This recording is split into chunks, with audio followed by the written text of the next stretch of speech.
2024 70.3 Gulf Coast. The Athlete Guide is officially out. So let's dive into some details. First things first, we're not going to go over everything on this Athlete Guide. We're going to peruse through it, then we're going to do some little race analysis. So if you do want a little bit more, make sure you do head over to the Athlete Guide and read it in its entirety. Highly, highly recommend that. Page 4, we have our events scheduled for this year, and things kick off on Thursday, May 9th. All of this is on Edgewater Conference Center. That is on the Thursday and the Friday, with athlete check-in kicking off at 2 to 7 p.m. We also have two athlete briefings, one at 3 and one at 5, also located at that conference center. Friday the 10th, another option for athlete check-in to happen from 9 to 4 p.m. Mandatory bike check-in happens on that day from 10 to 5 p.m. When you do check your bike in, you will also get your timing chip. You won't get it at athlete check-in, so don't freak out there. 3 athlete briefing options for you, one at 11, one at 1, and one at 3. But the big thing that day is 10 to 5, that mandatory bike check-in, where you will also pick up your timing chip right there. Saturday, race day. Transition opens at 4:30 and closes at 5:30. One of our unique events out on the circuit. The transition is only open for 1 hour at race morning, with the race start happening 10 minutes after transition closes at 5:40 a.m. We also have the bike and gear checkout available from noon to 5, and then the award ceremony for the 2024 70.3 World Championship slot allocation / roll down is going to happen at 3 p.m. Page 5, athlete check-in. It is the times and dates listed above. Make sure you bring your photo ID and your active QR code that is provided to you on email. It lists where the specific address, so if you wanted to pop that in, that is on page 5, athlete check-in steps. You're going to bring your active your registration code, you're going to show your ID, you're going to go through the line, you're going to receive your race packet, and you're going to receive your giveaway items. New this year, they have medical information here. Make sure if you have a medical condition, you would tell them when you do check in. What you are going to get in your packet, you're going to have your race bib, bike and race helmet stickers, swim cap, and your bike checkout ticket. But most importantly, you're going to receive your athlete wristband, which you should be wearing the entirety of from athlete check-in until everything is done and you are out of that venue with all of your stuff. Might not want to even wear it just for another day, just in case you need to get back in or access anything. And that's that. So those bike stickers, they're going to go, one's going to go on the frame, one's going to go on the helmet, one's going to go on your stem, and then you are provided with the 5 gear bag stickers there as well.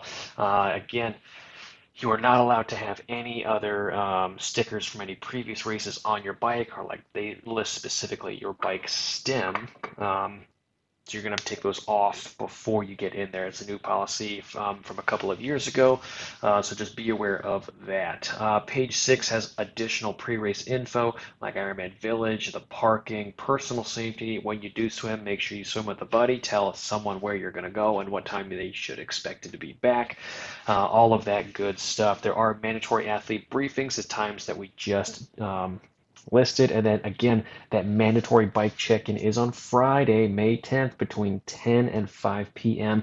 While you are there, after you do check in, you are going to receive your timing chip at that location there. Race day info. Remember, this the transition opens at 4:30 and it also closes at 5:30. Athletes do not need a body mark for this year's edition, and I think that's just going to be customary from here on out. That might be a thing of the past. Swim start. Once you have prepped your race day gear and all that good stuff, they kindly ask you to proceed to the swim start. Listen to the announcer, and remember, you must make your way to the swim area. Transition closes at 5:30. Backing up for a second, the race morning procedure, they also say that there are going to be some pumps available. They also list in here that there is going to be, I don't know how many, but they do say at least one bike mechanic, just in case there is any race morning super duper mishaps out there.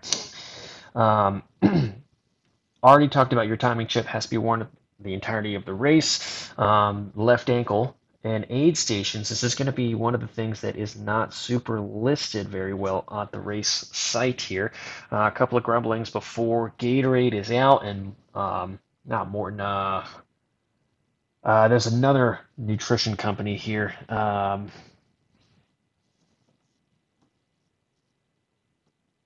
Mortal, that's what it is. Mortal hydration is in. We talked about it for one of our previous races, and the big thing is just it's different than the Gatorade endurance formula as in the past. They further complicate things. They also list Gatorade drink here. I don't know if that's straight up Gatorade or if it's going to be Gatorade endurance. Again, a great question for you to ask at athlete check-in or at your race day briefings. Same thing for the run. Gatorade drink is going to be there, but I would expect Mortal Hydration to be there in droves until all the Gatorade stock is gone. Now, with the Mortal Hydration, you have a lot of sodium in there, but you don't have a lot of calories. So if you are going to be relying at the course hydration, make sure you are actively planning ahead of time, calories, sodium, all that good stuff ahead of time. And if you want more information on that, I can address that on an individual basis for you. Scrolling down right here, right page 9, we have more additional race day info with time cutoffs. The time cutoff for the entire race is 8 hours and 30 minutes. The swim is 1:10, bike is 5:30, and then of course the run would be that 8:30 total time right there. You can dive into that with a little more detail on page 10, race day health info. This is a new page this year. Make sure that you are, if you do feel ill, make sure you are stopping at an aid station. If you are an athlete and you see another athlete in trouble, it's okay to stop and help them out. They explicitly say that multiple times on this page. And again, they say race healthy, race smart, manage your health and safety on race day. I totally agree. Just be mindful of things. If something doesn't feel right, don't be afraid to stop and get it at least checked out. Page 11 does talk about relay info. Page 13 is our post-race info, with the most important thing here being the mandatory bike and gear checkout from noon to 5 and the awards ceremony happening at 3 p.m. So if you're a qualifier there, make sure you head out over there. They dive into a little more detail here on page 15 about qualifying for the 70.3 and the slot allocation / roll down. Biggest thing is that it starts at 3. Don't be late. Do not be late at all. They typically like to start on time, and they do fly as fast as you let them go there. So make sure you are there to accept your slot. So now swim course details. This is it's not a loop. You just do this horseshoe once, okay? This is a rolling start. You don't have to cross the beach and go back to the start and you can do it again, all right? It's just one out, over and back, and you are done. I know it sounds a lot more simple than it actually is out there, okay? If you go to Google Maps, this is what you're going to find for Panama City Ocean view right here. That's not the most accurate thing. Going up here, this is another photo that you can see out on a hotel or something like that. And you can clearly see, hopefully, that the water currents are pushing this way. So if you are shooting out this way, in reality, what's probably going to happen is you're going to push over and you will have the tendency to swim like this, causing you to have a slower time. And the athletes that figure that out, instead of swimming this way, right, they'll just naturally aim a little bit over there. And you'll find yourself swimming straighter. Don't overthink it out there. If you have the ability to at least get out there in the day or two preceding the event, that would be huge, huge, huge, not only from a familiarization standpoint, but from this current standpoint. And in this photo, the water's pushing this way. Don't be surprised if you get out there on race day if it is pushing this way. It's just totally dependent on what's happening out there. Another big thing here, both of these photos have shown very, very, very little waves out there. Don't be surprised if you get out there and it is choppy and it is a little bit more active than some of these photos state here, okay? That's just another reason why you want to be out there a day or two ahead of time, just practicing. They do say in the athlete guide that they don't inspect the start or finish area preceding race morning, right? So there might be some hazards out there. It's a beach, okay? Just be careful with it, all right? And that is the swim start for you, all right? That's jumping ahead. All right, so this is our swim start. Back to our swim over here, page 17. So when we do start, this is going to be the starting location right here. We're diving out over here, and then these turn buoys, or not turn buoys, these sighting buoys are these yellow buoys to start out over here, and the red buoy is going to be our turn buoy. We only have 2 of them out here. So when we do have this first straightaway section, I know this is a rolling swim start, but because of the ocean, because of the currents, because it's just a natural um, push and pull for the first couple of 100 yards, it's just going to bunch up. Okay, it's just going to get really, really tight in there. People are going to be battling. People are going to be staying closer to those buoys. Okay, and it's going to be really, really common for athletes to really panic right through here. And I don't want to just say that and kind of scare some people off. I just want you to be aware of it. All right, familiarize yourself in the days leading up to this, and this hopefully will not happen, or it will be much, much, much less out there. Okay. Um, Biggest thing you can do there, if you know you are going to be a little bit more hyperventilatory out there, just maybe swim a little off to the left or right and let those people battle it out closer to the buoys. Just give yourself a little bit more cleaner water out there. There's going to be kayakers, there's going to be people located all over here and all over here to prevent you from going wicked far off course. So don't feel like you're going to drift off into the ocean. Okay. After that point in here, for the second half of this straightaway, it's going to start to thin out a little bit. And once you get to this turn buoy out here, you should be, it's not going to be like other races where you have to actively push and pull people away to get around the turn. You should be able to manage that turn very, very easily once you get there. But the second half of this, you're going to really feel the current in a different way. Before on the beach, it's choppy, the water's more in your face. You can really feel the push and the pull. And when you're out there a little bit further, it kind of changes a little bit. You're going to be affected a little bit more by that top current, depending on what the water's doing out there with the waves and whatnot. It might be a little harder to see when you rise and lower when you go through those waves, right? It might be a little bit more out there, and you're just going to have to feel that on race day. So the biggest thing you can do is when you are sighting, make sure you're sighting at the top of those waves and creating less work for yourself by doing that, all right? Very common for athletes to sight at the bottom in between those waves, and when you do that, you're not going to be able to see very far, A, but B, you're going to have to actively crane your neck more to get out of the water and just create more work for yourself. So sight at the top of those waves and really feel the waves out there and just find the rhythm of the waves, and that will really, really help. Coming across here, this is going to be where you are probably fighting the waves the most out here, just because the currents, if you remember back, the currents are likely going to be going this way or this way. So if you do have a current that is going this way, you're going to be swimming into those waves, and this is going to be where sighting at the top of those waves is going to be really, really critical here. Coming around back home as we go back up to the beach on this section over here, if you do have that style that's pushing in over here, you're going to, instead of having to aim it this way, right, all you need to do is aim just a little bit over here, and it should be smooth sailing. And the opposite is true if the waves are coming the opposite way. All right, and I made that sound super, super simple, and in reality, it is definitely not. Okay, for this first section over here, it's going to be swimming kind of like normal, right?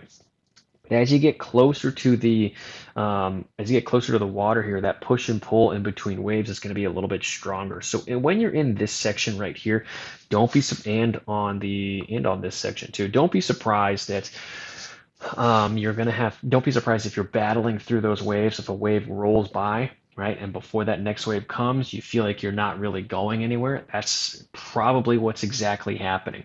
So as you get a little bit closer, don't be afraid to work a little bit harder to kind of ride that wave in a little bit. And then when that wave passes through you, right, if you can hold your position, you might have to swim a little bit harder during that section. If you can hold your position in the water before a next wave comes to push you up again, you would find yourself passing a lot of people. And for that reason, this race course, this swim is highly unique. It's an open water swim, ocean swim, real one. So with that, everyone thinks that you're kind of racing each other, and as you get closer to the sand, you're actually swimming with the ocean. So if you work together with the water, you'll be able to get in a little bit faster. Think back to the days when you would body surf and do all that stuff, all right? And as you get closer and closer to shore, that's just going to be maximized out there. And if you find that you have the ability to dolphin dive out there, I would definitely recommend it in a couple of different places. It helps get some blood back in your legs, get things ready to go. This isn't going to be a course where you're going to have to worry about actively kicking as you get closer to shore. You're just going to naturally do it. Okay, page 18 out here. This talks about our wetsuit rules, and the big ticket number is 76.1. That's the temperature that wetsuits can be worn up to.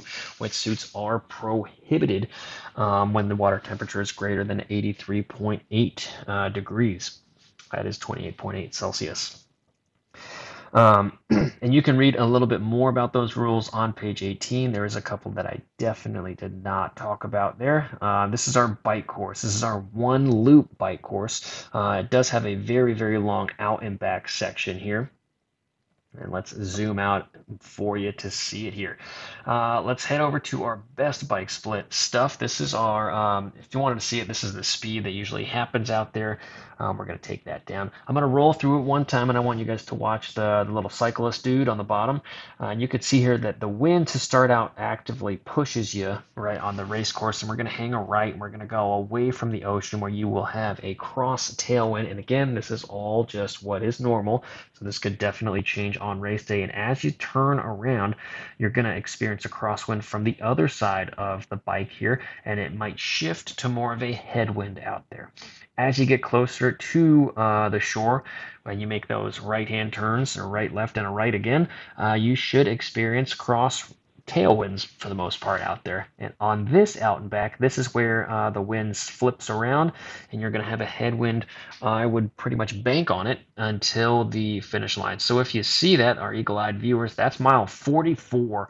So you do have a big chunk of time down there where you are going to be battling the wind. It's right on the beach, so if anyone's ever done that before, you'll know one way is usually great, the other way is not great. So let's dive into this a little bit deeper here. Again, this is our speed, so you can pretty much see what I just said there. This is that tailwind section up until that second turnaround over there. So let's take our speed away, and let's go to our time analysis here where we can actively see what 5% will net you out here. So 5% increase of power target here is going to get you about to, let's call it 3 minutes here of less time out there.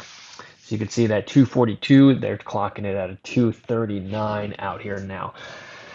And with this, you're going to actively have to really increase your power over the duration of the bike here to get that. There's not going to be any ticky-tacky hills. There's not going to be any place to maximize a 10-second time decrease for a 30-second work zone. It's pretty much across the board here. It's flat riding. There's not a whole lot of hills out here. And you can see here that this section that I've left my thing on right here, it has a 10-second gain over here, but the segment time that you have to do that work over is 9.5 minutes. And it just continues. I mean, this is a 4-minute one, but the next one is a 4:40, and it's like that pretty much the whole way. So that just tells me it's pretty flat out here, and this is largely going to be dictated by the wind.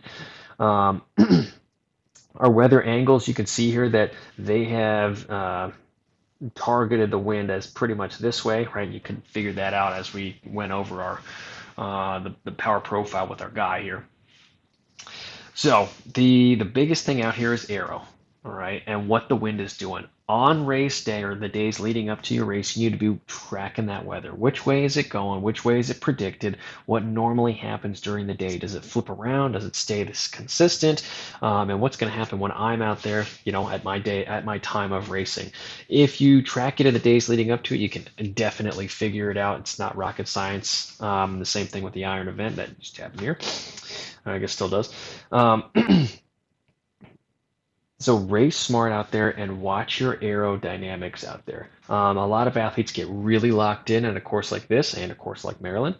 And if you find yourself just in that aero position for the entire race, you're going to pay for that on the bike. It's not a natural position, no matter how much we practice it in a race day. We usually go a little bit harder than we do in training.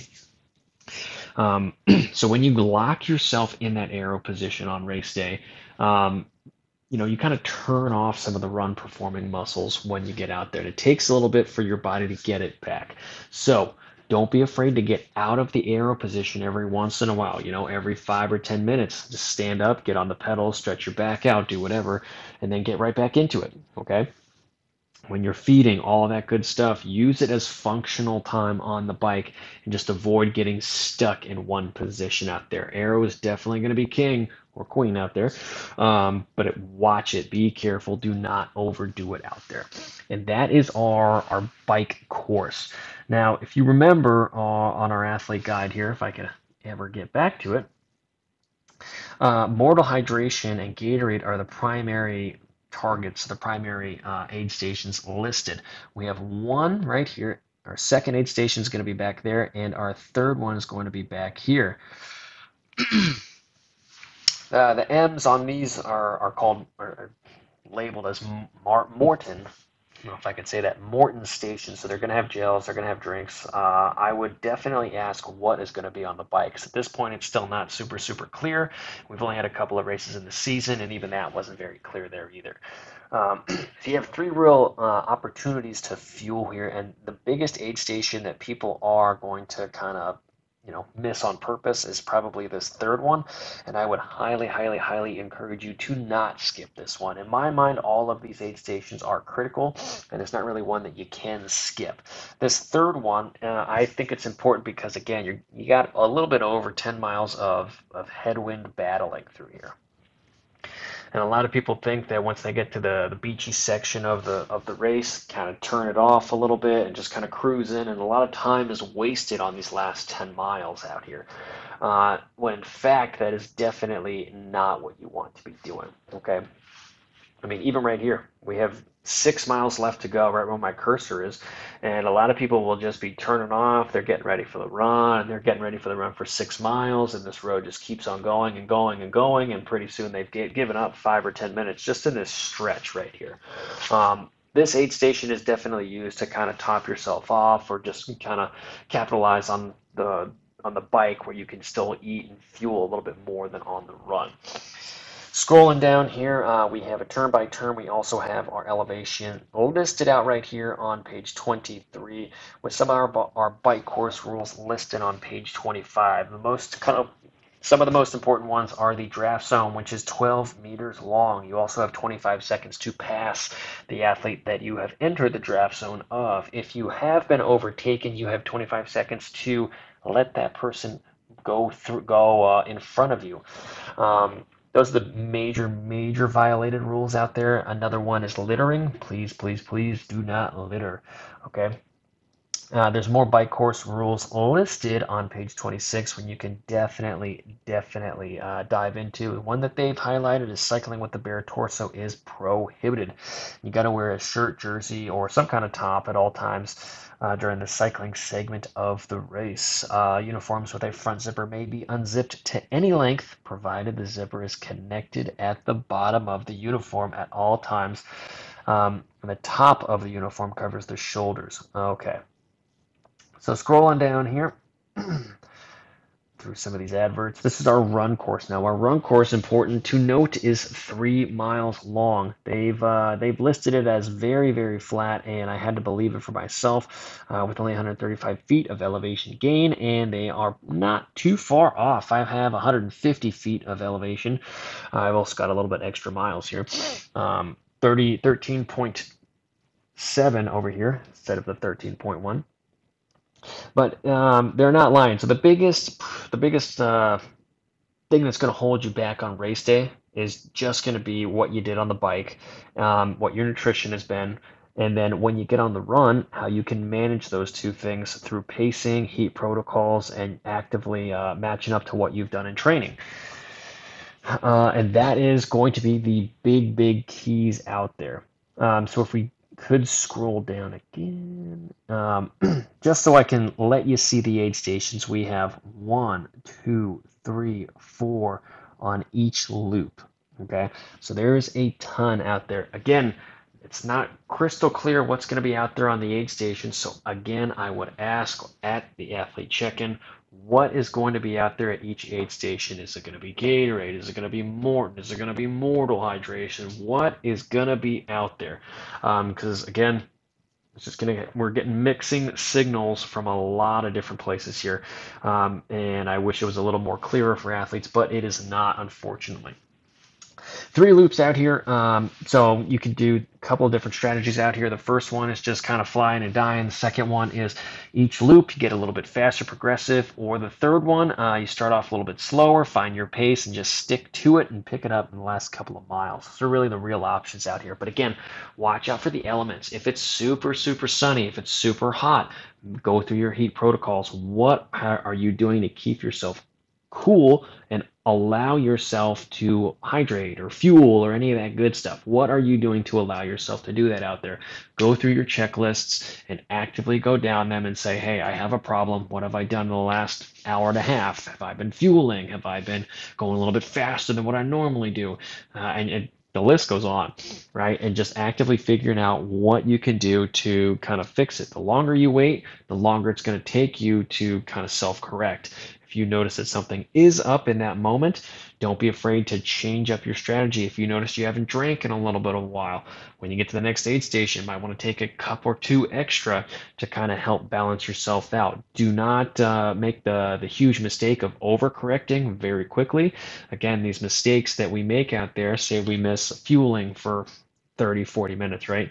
You don't want to dump a whole hour's worth of fuel in 1 cup of drink. It's just not going to work out for you that way. You just have to kind of get through it a little bit and, get yourself back to that point of good, but don't do it all at once. That's what I'm trying to say.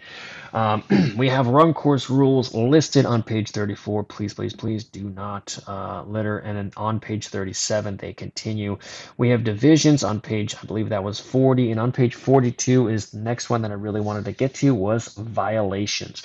If you are given a violation card, make sure you're actively stopping at the next penalty tent. Okay. If you do not, you will be disqualified, okay? So some of the violations that we talked about on the bike, like drafting and things like that, if a referee comes up next to you and flashes a blue card or a yellow card, make sure you are stopping at the penalty tent. So the last big key thing of advice here is asking or looking at the maps that they have at the race site, because they're almost always better than what they post, where the athlete penalty tent is, okay? And I believe, and you can also ask this, if you do get a penalty in the last couple of miles on the bike, there is going to be a penalty tent in T2, or at least there typically is, for you to serve a penalty there. So make sure you are asking if that is the case. There's usually a penalty tent out on the course on the bike, right? And then there's also another one in transition 2, which is the same.